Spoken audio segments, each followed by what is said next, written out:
Scientists are discovering a new chapter in the evolution of life on Earth.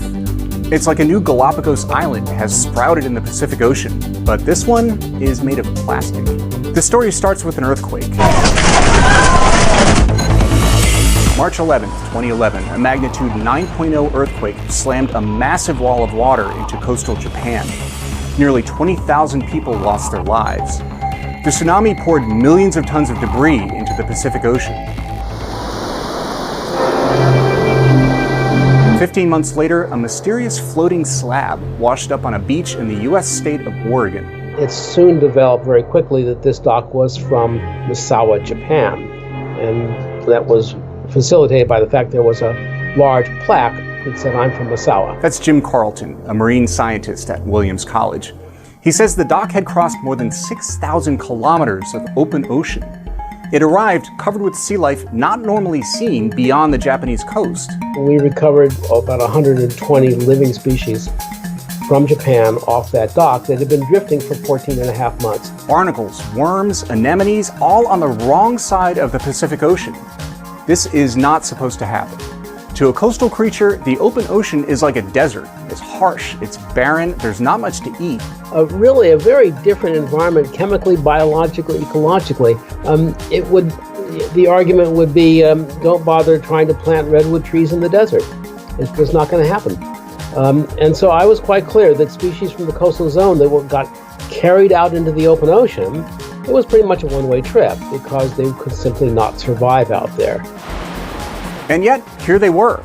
And the dock was just the beginning. For the last decade, stuff from Japan kept washing up on US beaches, much of it covered with creatures that should not have survived the journey. It's not the first time plants and animals have ridden rafts to new lands. That's how life gets to new volcanic islands, by floating across the ocean on a log or a coconut or something. But scientists realized that something new was happening here. Much of the ocean-crossing debris was made of plastic, and plastic doesn't break down like a log or a coconut would. It really has been just a fundamental game changer in terms of the potential for species to cross the ocean without their raft dissolving underneath them. And it doesn't take a tsunami for plastic to end up in the Pacific. Each year, roughly 8 million tons of it wash into the world's oceans. Some of it collects in spots in the oceans where currents and winds converge.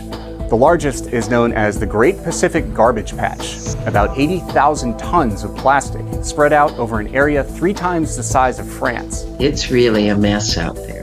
I mean, everybody that has the experience of being out there is just profoundly moved by how much of our garbage is out there. Mary Crowley founded the Ocean Voyages Institute. It's one of several groups working to clean up the Great Pacific Garbage Patch. Crowley says it's not a solid mass of trash out there. Most of the time, it's a bunch of garbage here, and then some over here, and then some 50 miles away, and it's really very spread out. But there's enough of it that scientists wondered if these plastic raft riders from the coast were making themselves at home there. They asked Crowley to collect samples for them on her trips. We are the eyes and hands on the water. What they found has the makings of an entirely new ecosystem. They found plastic debris covered with plants and animals that they never would have expected to find in the open ocean, like a kind of sea anemone from coastal Asia. We found a lot of them. We found a lot of these anemones. Lindsay Harum studied the plastic passengers. She says these coastal anemones were living alongside and occasionally eating native open ocean creatures that they never would have encountered before. They're definitely able to take advantage of the situation. So yeah, I love those little guys. From an ecological perspective, it's really interesting. We're messing things around quite brilliantly. Isabelle Cote says that all that human trash is not just a new habitat. It's created conditions for those coastal species to evolve into entirely new species.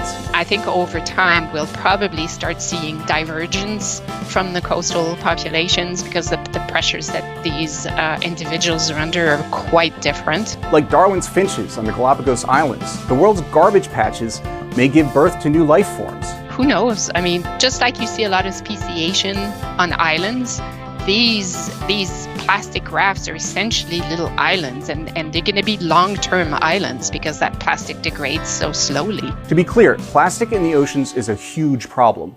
Animals eat it and starve to death. Plastic rafts may carry invasive species to new shores, a problem that already costs billions of dollars every year.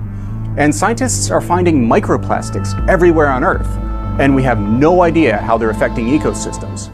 But life has always found a way to take advantage of new conditions.